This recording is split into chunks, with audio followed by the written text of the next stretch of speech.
नमस्कार विद्यार्थी मित्रांनो, गरुड शिप क्लासेस मुरुड या यूट्यूब चॅनलमध्ये तुम्हा सर्वांचं स्वागत आहे.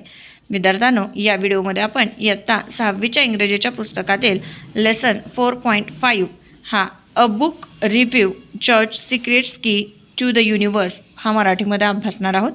अ बुक रिव्ह्यू म्हणजे पुस्तक परीक्षण, George secrets of secret key to the universe म्हणजे जॉर्जची ब्रह्मांडाचे गूढ उकलणारी गुरुकिल्ली हा लेसन मराठीमध्ये अभ्यासणार आहोत. विद्यार्थ्यांनो, लेसन अतिशय सुंदर आणि इंटरेस्टिंग आहे. तुम्ही स्किप न करता व्हिडिओ शेवटपर्यंत नक्कीच बघायचा आहे. चॅनलवर नवीन असाल तर चॅनलला नक्कीच सबस्क्राईब करा.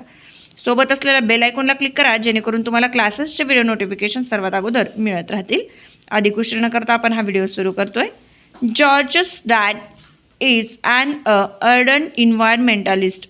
In a fact, both his parents are convinced that modern innovations of science and technology have caused a lot of damage on the earth. जॉर्जचे वडील जे आहेत ना, एक उत्साहवादी किंवा उत्साही पर्यावरणवादी आहेत आणि खरं म्हणजे त्याचे आईवडील या दोघांचीही खात्री पटली होती की विज्ञानाचे आणि तंत्रज्ञानाचे आधुनिक शोध पृथ्वीच्या हानीला मोठे कारणीभूत ठरणार आहेत. They are committed to the cause of saving the planet. They use a bicycle instead of a car. There is a ban on a TV and computers in their house. They don't buy things like bread and biscuits. They eat only vegetarian and home cooked food. बघा, म्हणजे किती आत्ताच्या युगामध्ये आपल्याला असे लोक भेटणं सुद्धा खूप वेगळं आहे बरं का विद्यार्थ्यांनो. कारण त्या म्हणजे त्यांचं कसं होतं की ते काय करायचे की कारऐवजी गाडी वापरायचे, कारऐवजी सायकल वापरायचे, ते मोटार वापरण्याऐवजी सायकल वापरायचे. त्यांच्या घरात टी व्ही किंवा कम्प्युटर हे वापरायला तर बंदीच होती आणि पाव बिस्किटसारख्या वस्तू ते खात नव्हते. घरामध्ये शिजलेलं अन्नच ते पूर्णपणे जेवण करायचे किंवा त्याच वस्तू ते फक्त खात होते. बाहेरचं बाजारातलं किंवा मार्केटमधलं खाणं त्यांना आवडत नव्हतं. They even use a candles to light the house and avoid using electricity. Poor George has suffer a lot of jeering and ridiculed from his friends because of all these. बघा, म्हणजे वीज वापरणं टाळण्याकरता, घरात उजेड पडण्यासाठी ते फक्त आपला मेणबत्तीचा वापर करायचे आणि या सगळ्या गोष्टींमुळे ना बिचाऱ्या जॉर्जला त्याच्या मित्राकडून खूप टिंगलटवाळी आणि उपहास सहन करावं लागायचं. म्हणजे सगळे मित्र नाही का त्याला चिडवायचे, ह्याच्या घरात लाईट्स नाही किंवा कम्प्युटर नाही किंवा टी व्ही नाही, अशा पद्धतीने त्याचे मित्र त्याला चिडवायचे आणि हे जॉर्जला खूप हर्ट केल्यासारखं वाटत होतं. Actually, George doesn't think that either the TV or the computer is a bad thing. He has tried to tell his parents that it's possible to save the earth using the computers and the internet. But no, in their house there can't be a and Y discussion on that issue. George always likes to know why, but who is the answer? His question. His parents thinks that he is still too young to understand a global issue. बघा, म्हणजे खरं तर जॉर्जला असं नेहमी म्हणजे वाटायचं की computer किंवा इंटरनेट किंवा जी टी व्ही आहे ना, त्यामुळं पृथ्वी वाचवणं शक्य आहे असं त्यानं त्याच्या आईवडिलांना सांगण्याचा प्रयत्न पण केला होता. पण तो मुळीच त्या प्रश्नावर त्याच्या घरचे पॅरेंट्स किंवा घरातल्या ज्या व्यक्ती होत्या ना ते बोलत नव्हता, कारण त्याच्यावर वाद होऊ शकतो. मग अशा वादग्रस्त प्रश्नावर कोणीही चर्चा करायची नाही. जॉर्जला त्याचं कारण नेहमीच माहीत करून घ्यावंसं वाटायचं की का आपल्या घरात हे वापरत नाहीत. परंतु या प्रश्नाची उत्तरं कोण देणार? त्याच्या आईवडिलांना वाटतं की जागतिक समस्या जाणून घेण्याच्या दृष्टीने जॉर्ज आणखीन खूप लहान आहे. त्याच्यामुळं त्याचे आईवडील त्याच्या कुठल्याही प्रश्न देण्यासाठी बांधील नसायचे किंवा ते देतच नसायचे. One day however George unexpected acquire a new friend and a next door a neighbour Annie. आणि बघा, असं काही जर असेल तर जॉर्जला एके दिवशी अनपेक्षितपणे ॲनी नावाची एक शेजारी मैत्रीण मिळते. बघा, Annie's father, Eric, is a brilliant scientist and ever willing to answer all of George's questions. Eric has built a super intelligent computer named Cosmos. Cosmos has incredible powers. बघा, कॉस्मॉस म्हणजे ती जी मैत्रीण होती का नाही, तर ते तिची मैत्रीण, तिचे जे वडील होते ते बुद्धिमान आणि वैज्ञानिक होते. ते नेहमीच जॉर्जच्या सर्व प्रश्नाची उत्तरं देण्यासाठी तयार असायचे आणि ते एरिक किंवा कॉस्मॉस नावाचा एक अतिशय बुद्धिमान कम्प्युटर तयार करत होतात. कॉस्मॉस म्हणजे एक विलक्षण कार्यक्षमता होती.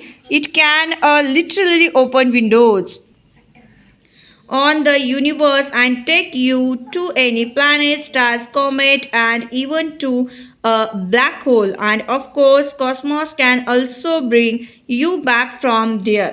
बघा, कॉस्मॉस नावाचा ना एक अतिशय सुंदर कम्प्युटर तयार होता. कॉस्मॉसमध्ये विलक्षण कार्यक्षमता होती, सामर्थ्य होतो. अक्षरशः ब्रह्मांडावर खिडक्या उघडू शकतो आणि आपल्याला त्या ग्रहावर, ताऱ्यावर किंवा तिथल्या धूमकेतूवर कृष्णविवारही नेता येऊ शकतो. And of course cosmos can also bring you back from there. आणि माहिती का, अर्थातच कॉस्मॉस तुम्हाला तेथून परतही आणू शकतो. असं म्हणजे एवढे ते वैज्ञानिक जे होते ते बुद्धिमान होते. बघा, depends entirely on the information that is fed into by people like Eric who do research and thinking that can make cosmos work. असं असलं तरी सुद्धा एरिक सारख्या लोकांनी त्यात भरलेल्या माहितीवर कॉस्मॉस पूर्णपणे अवलंबून असतो. असं लोक कॉस्मॉसचे कार्य चालत राहू शकेल असा विचार आणि संशोधन सुद्धा करत असतात. बघा, science can be used for a good casual and a group of a good scientist Eric like Eric have overweight to use it for a people's welfare. Unfortunately, there is a one or angry scientist who wants to use science for his own selfish motive. विज्ञान हे चांगल्या उद्देशाकरता वापरलं जाऊ शकतं आणि Eric सारख्या चांगल्या वैज्ञानिकांच्या किंवा वैज्ञानिक गटाने किंवा चमूने ते लोकांच्या भल्याकरता वापरण्याची शपथ घेतलेली असते. अनफॉर्च्युनेटली, पण दुर्दैवाने एक विचित्र उग्र वैज्ञानिक विज्ञानाचा उपयोग आपली स्वतःची स्वार्थी उद्दिष्टे साध्य करण्याकरता किंवा तो करू इच्छित असतो किंवा स्वार्थी भावनेने तो वागत असतो. He is a planning to steal Cosmos and all Eric's research so that he can establish his own rule on another planet. It is a happens that only George can do something to overcome the wicked plans of the nasty scientist. बघा, तो एरिकचे सर्व संशोधन आणि कार्य कॉस्मॉसच्या चोरण्याची योजना आखतो. त्यामुळे दुसऱ्या ग्रहावर त्याची स्वतःची सत्ता प्रस्थापित करू इच्छित असतो. असं उघडून येतं की जॉर्जच त्या उपद्रवी वैज्ञानिकाच्या त्या दृष्टीवर योजनावर मात करण्यासाठी काहीतरी करू शकतो. If you want to know that advantages to uncapable and what stage he has to us to stop the power-hungry scientist, you have to read the novel George Secret's Key to the Universe. बघा, जॉर्जने किंवा त्या लोभी वैज्ञानिकाची सत्ता थांबवण्याकरता कोणते साहस करतो किंवा कोणत्या प्रकारे डावपेच लढवतो हे समजून जर तुम्हाला घ्यायचं असेल ना, तर त्याचं जे पुस्तक आहे ना, त्याची जी कादंबरी आहे ना, George secrets key to the universe, ही तुम्ही नक्कीच एकदा वाचायला पाहिजे किंवा त्यामध्ये तुमच्या लक्षात येईल की हे नेमकं काय चालू आहे ते.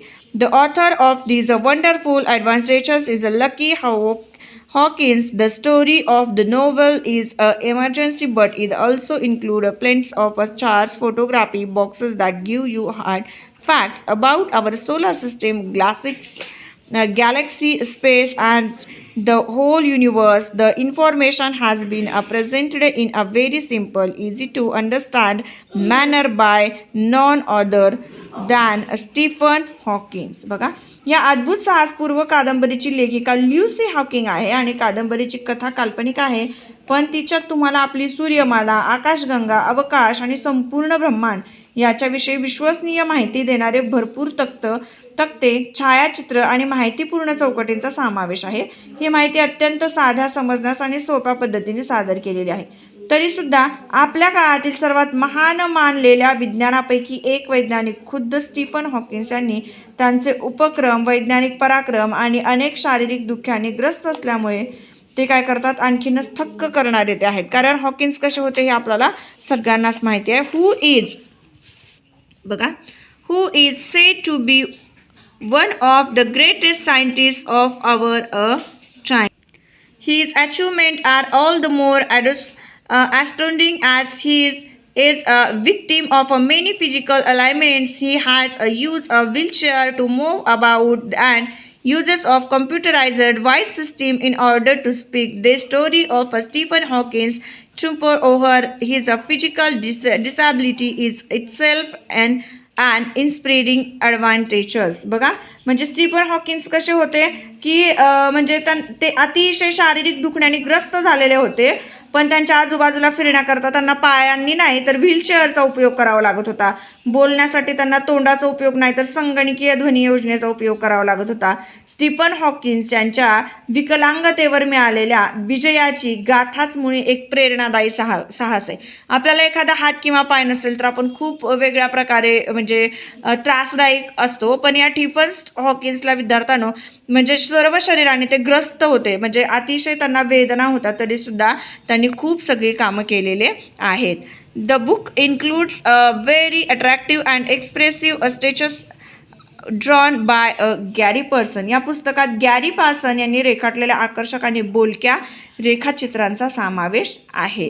बघा, it is a true that excessive use of science and technology can give rise to creator of certain problems are but turning away from technology is not a solution. That is why the Hawkins have given an important message in the book.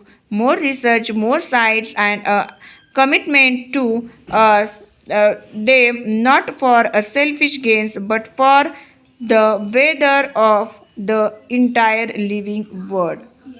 बघा, विज्ञान आणि तंत्रज्ञान यांचा अत्याधिक वापर विशिष्ट समस्या निर्माण करू शकतात. हे जरी खरं असलं, पण तंत्रज्ञानाकडे पाठ फिरवणे ही काही महत्त्वाचा किंवा त्यावरचा उपायच नाही आहे. म्हणून हॉकिंग यांनी पुस्तकात एक महत्त्वाचा संदेश दिला आहे की अधिक संशोधन, अधिक अभ्यास आणि त्यांचा वापर स्वतःच्या स्वार्थासाठी किंवा फायद्याकरिता नसावा, तर तो संपूर्ण जगातील प्राणीमित्रांच्या हिताकरिता बांधिलकीचा आणि वचनबद्धतेचा असावा, असं त्यांनी आपल्याला सांगितलेलं आहे. चला तर विद्यार्थ्यांनो, हा पाठ तुम्हाला कसा वाटला हे कमेंट्समध्ये मला नक्कीच सांगा. भेटूयात एका नवीन व्हिडिओसोबत. तोपर्यंत